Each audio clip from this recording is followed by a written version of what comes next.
नमस्कार, आप सभी का स्वागत है इस बुलेटिन में। मैं हूं आपके साथ शालिनी राणा।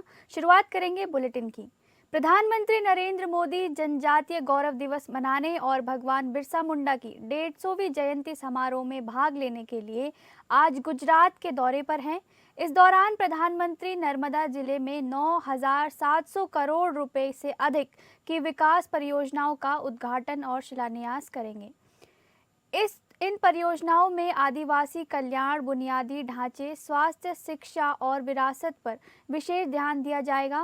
प्रधानमंत्री नर्मदा जिले के देवमोगरा मंदिर में पूजा और दर्शन किए। इसके बाद वे दोपहर डेडियापाड़ा पहुंचे और एक सार्वजनिक कार्यक्रम में शामिल हुए। यहां उन्होंने कई परियोजनाओं का शुभारंभ किया और जनसभा को संबोधित किया। इन परियोजनाओं में प्रधानमंत्री जनजातीय आदिवासी न्याय महाअभियान, पीएम जनमन और धरती आबा जनजातीय ग्राम उत्कर्ष अभियान डीए जगुआ के तहत बने 1 लाख घरों का गृह प्रवेश में शामिल हुए। इसके अलावा पीएम मोदी लगभग 1,900 करोड़ रुपए की लागत वाले 42 एकलव्य मॉडल आवासीय विद्यालयों, डिब्रूगढ़ में असम मेडिकल कॉलेज में एक सक्षमता केंद्र और आदिवासी संस्कृति के संरक्षण के लिए इम्फाल में एक जनजातीय अनुसंधान संस्थान भवन का भी उद्घाटन किया। प्रधानमंत्री ने गुजरात के 14 आदिवासी जिलों में कनेक्टिविटी बेहतर बनाने के लिए 250 बसों को हरी झंडी दिखाई। पीएम मोदी सूरत में निर्माणाधीन बुलेट ट्रेन स्टेशन का दौरा किया और Mumbai Ahmedabad high speed rail corridor की प्रगति की समीक्षा की। 60-65 साल देश पर शासन करने वाली कांग्रेस ने भारत को दूसरे देशों पर निर्भर रखा ताकि वो सरकार में बैठे बैठे इंपोर्ट में भी खेल कर सकें, घोटाले कर सकें। लेकिन आज भारत ने आत्मनिर्भरता को विकसित भारत के निर्माण का आधार बना दिया है। अपने किसानों, अपने मछुआरों, अपने पशुपालकों, अपने उद्यमियों के दम पर भारत तेजी से विकास के रास्ते पर चल रहा है। आत्मनिर्भरता के रास्ते पर आगे बढ़ रहा है। बिहार विधानसभा चुनाव में महागठबंधन की हार के बाद आज कांग्रेस में मंथन हुआ है। ये बैठक कांग्रेस अध्यक्ष मल्लिकार्जुन खड़गे के आवास पर हुई। लोकसभा नेता प्रतिपक्ष राहुल गांधी इस बैठक में मौजूद रहे। इस बैठक में चुनाव आयोग और एसआईआर पर हार का टीकरा फोड़ा गया। दरअसल बिहार विधानसभा चुनाव में बदलाव का दावा कर सत्ता में वापसी की आस लगाए कांग्रेस को तगड़ा झटका लगा है। सीटों के बंटवारे में ज्यादा से ज्यादा सीटें पाने के लिए एड़ी चोट का जोर लगाने वाली कांग्रेस सिर्फ 5 सीटों पर आगे है, जबकि उसने 60 से ज्यादा सीटों पर चुनाव लड़ा था। इसमें कई सीटों पर तो महागठबंधन के अंदर ही फूट पड़ गई और करीब 12 सीटों पर दोस्ताना लड़ाई देखी गई। राहुल गांधी की चुनाव प्रचार में भी ज्यादा सक्रियता नहीं दिखी। उन्होंने वोट चोरी को लेकर बड़ा दांव भी खेला, लेकिन ये चुनाव में कोई बड़ा स्थानीय मुद्दा नहीं बन पाया। कांग्रेस सीमांचल की कुछ सीटों को छोड़कर बाकी इलाकों में सहयोगी दलों का वोट भी पाले में नहीं कर पाई। पिछली बार जीती गई सीटों पर भी उसका प्रदर्शन कमजोर दिख रहा है। विधानसभा चुनाव 2020 में कांग्रेस 70 सीटों पर लड़ी थी और 19 सीटें ही जीत पाई थी। वहीं बिहार विधानसभा चुनाव में मिली करारी हार के बाद कांग्रेस के भीतर जो सिरफुटबल शुरू हुआ वो अब खुलेआम दिख रहा है। पार्टी के भीतर ही नेताओं ने टिकट बंटवारे से लेकर चुनावी रणनीति तक पर सवाल खड़े किए हैं। बिहार कांग्रेस के पूर्व अध्यक्ष और राज्यसभा सांसद अखिलेश प्रसाद सिंह ने सीधे तौर पर बिहार प्रभारी कृष्णा अलावरू और आरजेडी के संजय यादव को हार के लिए जिम्मेदार ठहराया। उन्होंने सवाल उठाया, आखिर फ्रेंडली फाइट की नौबत क्यों आई, और आरोप लगाया कि वरिष्ठ नेताओं को किनारे लगाकर बाहर के लोगों को बिहार कांग्रेस ठेके पर दे दिया गया। कांग्रेस के भीतर मौजूद असंतुष्ट नेताओं में शशि थरूर की आवाज भी शामिल है, जिन्होंने बिहार चुनाव में पार्टी की हार पर गंभीर आत्मनिरीक्षण की मांग की। थरूर ने कहा, हमें अध्ययन करना है कि क्या रणनीतिक, संदेशात्मक या संगठनात्मक गलतियां थीं। ये बात महत्वपूर्ण है क्योंकि थरूर कांग्रेस अध्यक्ष पद के लिए राहुल गांधी के खिलाफ चुनाव लड़ चुके हैं और पार्टी के भीतर एक अलग विचारधारा का प्रतिनिधित्व करते हैं। बिहार चुनाव के बाद उभरते असंतोष की लहर सिर्फ एक राज्य तक सीमित नहीं है। कांग्रेस नेता कृपानंद पाठक ने सीधे तौर पर कहा कि बिहार में जिम्मेदार लोगों ने सही जानकारी नहीं दी और चेतावनी दी कि अगर ऐसा नहीं सुधारा गया तो ये गंभीर संकट की वजह बनेगा।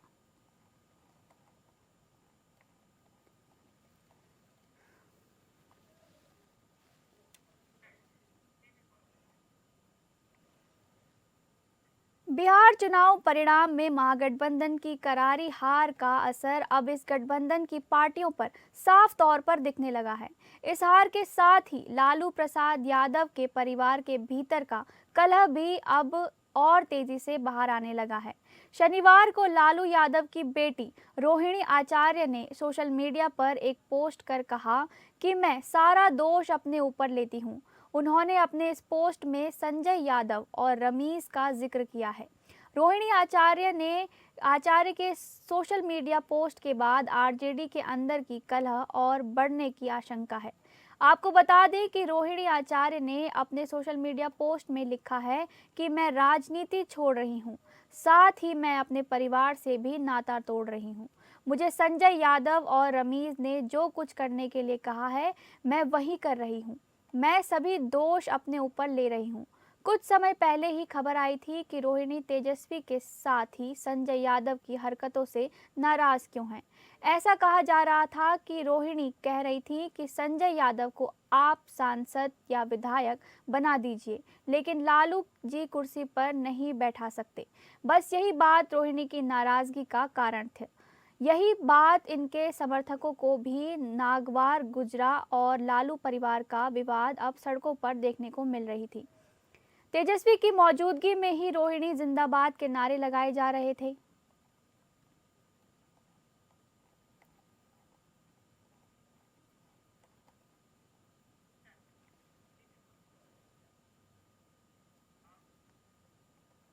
बिहार विधानसभा चुनाव के नतीजे सामने आने के बाद देश भर में भारतीय जनता पार्टी के कार्यकर्ता जश्न में डूबे हुए हैं और सभी पार्टी मुख्यालयों में इस समय जश्न का माहौल है।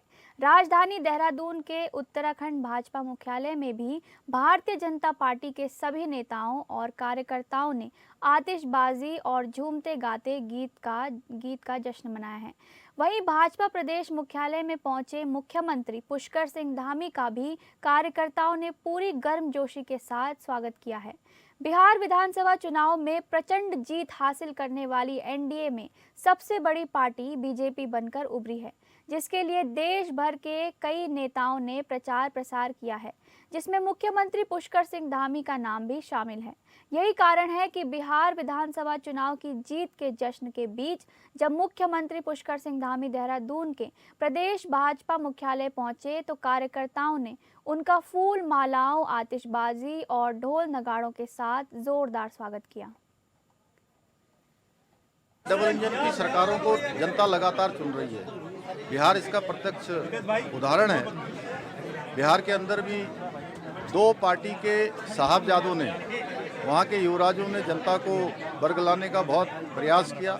बहुत वहाँ पर अफवाहें फैलाई गई, भ्रम फैलाया गया। मैं बिहार में गया था, मैंने देखा, लेकिन वहाँ की जनता का भरोसा मोदी जी पर और एनडीए गठबंधन पर था, क्योंकि जनता अब काम देखती है, काम के आधार पर वोट देती है और काम के आधार पर ही बिहार में इतना बड़ा बहुमत मिला है और एक ऐतिहासिक विजय वहाँ पर हुई है। इसके साथ साथ जनता ने सुशासन को चुना है, जनता ने भ्रष्टाचार को हटाया है, जनता ने परिवारवाद को नकारा है और जनता ने सुशासन को चुना है। जो सुशासन बिहार के अंदर, देश के अंदर स्थापित हुआ है, उसको जनता ने चुना है। मैं प्रत्येक कार्यकर्ता को जिसने वहाँ पर अपना योगदान दिया, उनको भी मैं बधाई देता हूँ कि आगे जहाँ भी चुनाव होंगे, उत्तर प्रदेश, उत्तराखंड, यहाँ भी झूठ, अफवाह, भ्रम और जो भ्रष्टाचार जो इनके शासन में हुआ करता था, अब जनता उसको नकारेगी।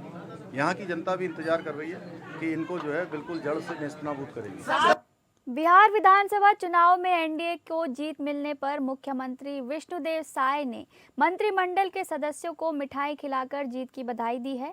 प्रदेश कार्यालय कुशाम्भाऊ ठाकरे परिसर में जहां पटाखे फोड़कर सेलिब्रेट किया गया, वहीं बीजेपी कार्यालय एकात्म परिसर में ढोल ताशे थाप पर बीजेपी कार्यकर्ता और पदाधिकारी थिरकते दिखे। इतना ही नहीं, महिला पदाधिकारियों ने मिठाई खिलाकर जीत की एक दूसरे को बधाई भी दी। प्रदेश अध्यक्ष किरण सिंह देव ने जीत का बधाई देते हुए कहा, बिहार में 20 साल से कुशासन पर मुहर बताई है, विपक्षियों के सभी उम्मीदों पर पानी फिर गया है। प्रधानमंत्री नरेंद्र मोदी जी के कल्याणकारी योजनाओं पर मुहर लगी है। नितिन नवीन जी प्रदेश प्रभारी हैं, जो बिहार सरकार में मंत्री हैं, उन्हें जीत की बधाई। प्रदेश प्रवक्ता संतोष पांडे ने कहा, बिहार की जीत एनडीए को आशीर्वाद है। एक तरफ जंगल राज, एक तरफ लूटपाट, महिलाओं के साथ अत्याचार किया जा रहा था। नीतीश कुमार की सरकार पर बिहार की जनता ने फिर भरोसा जताया है। डिप्टी सीएम अरुण साव ने बिहार चुनाव के परिणाम को ऐतिहासिक बताया है और नरेंद्र मोदी के नेतृत्व में बिहार आगे बढ़ने की बात कही है। नरेंद्र मोदी जी के नेतृत्व में एनडीए पर भरोसा किया है। ये चुनाव परिणाम बहुत ऐतिहासिक है। विकास और सुशासन के लिए बिहार की जनता ने ये जो जनादेश दिया है, बिहार की जनता को मैं बहुत बधाई और शुभकामनाएं देता हूं। देश की राजनीति को बिहार के परिणाम से एक नई दिशा मिलेगी और नरेंद्र मोदी जी के नेतृत्व में देश एक बार फिर आगे बढ़ेगा, बिहार आगे बढ़ेगा। बिहार की जीत आम जनता का एनडीए को आशीर्वाद है। ये बिहार की सुरक्षा के लिए, बिहार में शुचिता के लिए, बिहार के युवाओं की पीढ़ियों की भविष्य के निर्माण के लिए ये मैंडेट है। एक तरफ जंगल राज, एक तरफ लूटपाट, सब प्रकार से असुरक्षा की भावना, माताओं के साथ, बहनों के साथ जो अत्याचार किया जा रहा था, ये सदाचार की शुरुआत नीतीश कुमार जी को लोगों ने देखा है। माननीय नरेंद्र मोदी जी की गारंटी को लोगों ने सराहा है। इसी विश्वास के साथ बिहार में सरकार बन रही है और बिहार का भविष्य उज्जवल है। मैं ये कह सकता हूं कि आम जनता का ये मैंडेट, ये आशीर्वाद माननीय नरेंद्र मोदी जी के ऊपर विश्वास है। बिहार विधानसभा चुनाव में मिली जबरदस्त जीत के बाद बीजेपी उत्साहित है। बीजेपी का मानना है, केंद्र और राज्य सरकारों के विकास कार्यों ने लोगों के दिल में जगह बनाई। खासकर महिलाओं और युवाओं ने जाति पात के बंधन को तोड़कर एनडीए के पक्ष में खुलकर मतदान किया, जो चुनाव नतीजों में नजर आ रहा है। बिहार चुनाव नतीजों को लेकर एपीएन न्यूज ने उत्तर प्रदेश के कौशल विकास मंत्री कपिल देव अग्रवाल से खास बातचीत की। के बाद हुए चुनाव में जो बिहार विधानसभा का चुनाव था, जिस तरह की जीत भारतीय जनता पार्टी के नेतृत्व वाले एनडीए को मिली है, उससे भारतीय जनता पार्टी काफी उत्साहित है। हमारे साथ बात करने के लिए प्रदेश सरकार में कौशल विकास मंत्री कपिल देव अग्रवाल जी मौजूद हैं। आपको बहुत बहुत बधाई जीत के लिए।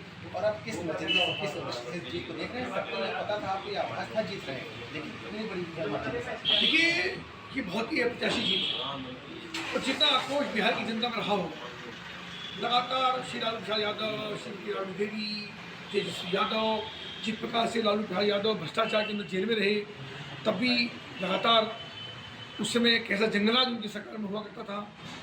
उसके परिप्रेक्ष्य में दूसरे पक्ष में नीतीश कितने लंबे समय से मुख्यमंत्री हैं, 10वीं बार उनको शायद शपथ लेने का मौका मिलेगा। तो कैसा उन्होंने एक शानदार शासन व्यवस्था में देने का काम किया। ऊपर से नरेंद्र मोदी, उनका साथ, नरेंद्र मोदी की लोकप्रियता, विश्वास, एक पिता तुल्य जो आशीर्वाद होता है। एक परिवार के लोग, बेटियां या बच्चे जिस पिता के साथ अपने आप को सुरक्षित महसूस करते हैं, हमको लगता है नरेंद्र मोदी के साथ और भारतवासी अपने आप को सुरक्षित महसूस करने का काम करते हैं। शायद उसी कारण से ये इतना भरपूर आशीर्वाद बिहार की जनता ने देने का काम किया। एक और ये जो मोहर लगाने का काम किया प्रगतिशील भारत के लिए, आत्मनिर्भर भारत के लिए, 2047 तक विकसित राष्ट्र के लिए, युवाओं को नौकरी के लिए, उद्योग के लिए, महिलाओं के सम्मान के लिए। उसके बाद जितने अमेरिका के अंदर, अमेरिका के राष्ट्रपति भारत की अर्थव्यवस्था पर कलंकित करने का काम करते हैं, निंदा करने का काम करते हैं, तो राहुल गांधी उसके कदम से कदम मिला करके, सुर मिला करके भारत की आलोचना करते हैं। जब विदेशों के अंदर जाते हैं तब भारत की निंदा करते हैं। और कोई काम कभी उन्होंने ऐसा नहीं किया जिससे कोई जनता उनकी वाणी से, उनके वक्तव्य से, उनकी बातचीत से कभी प्रभावित हो। वही तेजस्वी यादव का हाल है। हम जनता के बीच में हैं, जनता के बीच में जाते हैं, काम करते हैं, अपने लोगों से मिलते हैं, अपने वोटर से मिलते हैं, जनता का विश्वास कायम करते हैं, उनको विश्वास दिलाने का काम करते हैं, झूठ नहीं बोलते हैं, लफाजीबाजी नहीं करते हैं, उनको कच्चा लालच नहीं देते हैं। हर घर में सरकारी नौकरी मिलेगी, झूठे लालच नहीं देते हैं। जितना कर सकते हैं उतना ही बोलते हैं, जितना बोलते हैं उतना करके दिखाते हैं। इसलिए जनता आज भारतीय जनता पार्टी पर विश्वास कर रही है, मोदी जी पर।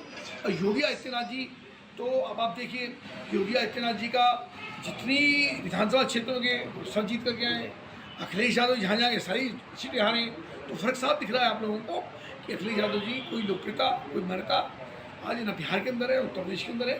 और आने वाले समय में उत्तर प्रदेश के पूरी जोरदार तैयारी करेंगे और वो पूरा भरोसा है कि जनता का आशीर्वाद होगा। बहुत बहुत धन्यवाद हमसे बात करने के लिए। इसके हमारे साथ कपिल जो कौशल विकास मंत्री है, उनकी सरकार में जिनका स्पष्ट तौर पर मानना है कि बिहार चुनाव की जो जीत हुई है उसका उत्तर प्रदेश के चुनाव पर भी पड़ेगा। और आने वाले दिनों में जब उत्तर प्रदेश के चुनाव होंगे तो जो प्रधानमंत्री मोदी की लोकप्रियता है, जो मुख्यमंत्री योगी आदित्यनाथ की लोकप्रियता है, वो काम आएगी और भारतीय जनता पार्टी का विकास इसमें अपना काम करेगा और एक बड़ी जीत भारतीय जनता पार्टी को मिलेगी। आनंद सिंह, APN। झारखंड आज अपना 25वां स्थापना दिवस मना रहा है। आज ही के दिन वर्ष 2000 में बिहार से अलग होकर ये देश का 28वां राज्य बना था। भगवान बिरसा मुंडा की 150वीं जयंती के उपलक्ष्य में जनजातीय गौरव वर्ष के रूप में मनाए जा रहे समारोह का भी आज समापन हो जाएगा। इस अवसर पर आयोजित विभिन्न कार्यक्रमों में जनजातीय विरासत और स्वतंत्रता आंदोलन में भगवान बिरसा मुंडा के महत्वपूर्ण योगदान पर प्रकाश डाला जा रहा है। इस मौके पर राजधानी रांची के मोहराबादी मैदान में भव्य कार्यक्रम का आयोजन किया गया, जिसमें सीएम हेमंत सोरेन और राज्यपाल संतोष गंगवार शामिल हुए। इस दौरान सीएम सोरेन ने संबोधित किया और झारखंड वासियों को शुभकामनाएं दी। इससे पहले बिरसा मुंडा चौक पर आज धरती आबा भगवान बिरसा मुंडा की 150वीं जयंती के अवसर पर प्रतिमा पर पुष्प अर्पित कर राज्य के मुख्यमंत्री हेमंत सोरेन, राज्यपाल संतोष गंगवार, विधायक कल्पना मुर्मू सोरेन ने श्रद्धांजलि अर्पित की। इस रजत जयंती के मौके पर राष्ट्रपति द्रौपदी मुर्मू, उपराष्ट्रपति सीपी राधाकृष्णन और प्रधानमंत्री नरेंद्र मोदी ने झारखंड की जनता को बधाई और शुभकामनाएं दी हैं। उन्होंने मनोकामना की कि झारखंड प्रगति पथ पर निरंतर आगे बढ़ता रहे और राज्य के सभी निवासियों का भविष्य उज्जवल हो। स्थापना दिवस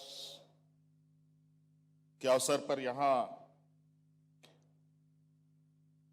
इकट्ठा हुए हैं, लेकिन आज इस स्थापना दिवस में उत्साह के साथ मेरे मन में थोड़ा सन्नाटा भी है, क्योंकि आज इस मंच पर हमारे बीच कुछ समय पहले तक इस राज्य के आदिवासी मूलवासी के छांव के रूप में, एक विशाल वृक्ष के रूप में हम लोग के बीच में रहे आदरणीय दिसोम गुरु शिबू सोरेन जी नहीं है। दिसोम गुरु शिबू सोरेन जी का जो संघर्ष, बलिदान, त्याग और इनका जो एक लंबा यात्रा रहा है, यहाँ के आदिवासी मूलवासी, यहाँ के जल जंगल जमीन और यहाँ के लोगों को बचाने का जो उनका कवायद रहा है, वो शायद ही हम झारखंड वासी भूल पाएंगे। छत्तीसगढ़ की राजधानी रायपुर के मंत्रालय भवन में मुख्यमंत्री विष्णुदेव साय की अध्यक्षता में कैबिनेट की बैठक बुलाई गई, जिसमें कई महत्वपूर्ण निर्णय लिए गए हैं। मंत्रिपरिषद ने खरीफ एवं रबी विपणन मौसम में दलहन तिलहन फसल के उपार्जन के लिए पूर्व वर्ष की भांति प्रधानमंत्री अन्नदाता आय संरक्षण अभियान प्राइस सपोर्ट स्कीम PSS के तहत उपार्जन किए जाने का निर्णय लिया है। शहीद वीर नारायण सिंह अंतर्राष्ट्रीय क्रिकेट स्टेडियम नवा रायपुर अटल नगर को दीर्घकालीन पूर्णतः संचालन और विकास कार्यों के लिए छत्तीसगढ़ राज्य क्रिकेट संघ को अनुबंध के अनुसार लीज पर देने का निर्णय लिया है। इस निर्णय से राज्य के क्रिकेट खिलाड़ियों को उच्च स्तर का प्रशिक्षण और तकनीकी सुविधाएं प्राप्त होगी। इस निर्णय से छत्तीसगढ़ में राष्ट्रीय और अंतर्राष्ट्रीय स्तर के और अधिक क्रिकेट मैच का आयोजन सुनिश्चित होगा। साय कैबिनेट में इसके साथ ही कई महत्वपूर्ण विषयों पर सहमति बनी।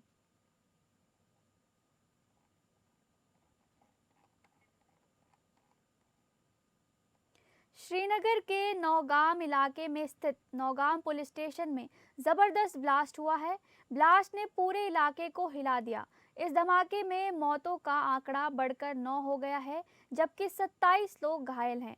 इस घटना में मरने वाले 9 लोगों में एक SIA अधिकारी, 3 FSAL सदस्य, 2 क्राइम विंग कर्मी, 2 राजस्व अधिकारी और टीम के साथ मौजूद एक दर्जी शामिल है।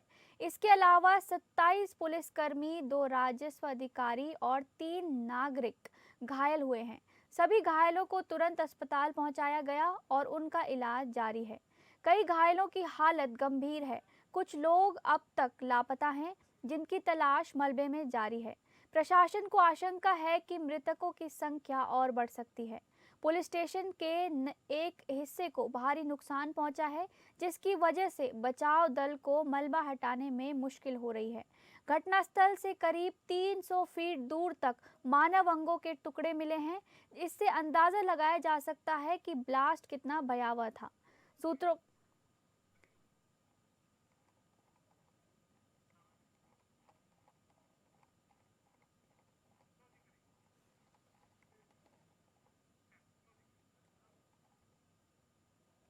इस बुलेटिन में बस इतना ही। नमस्कार।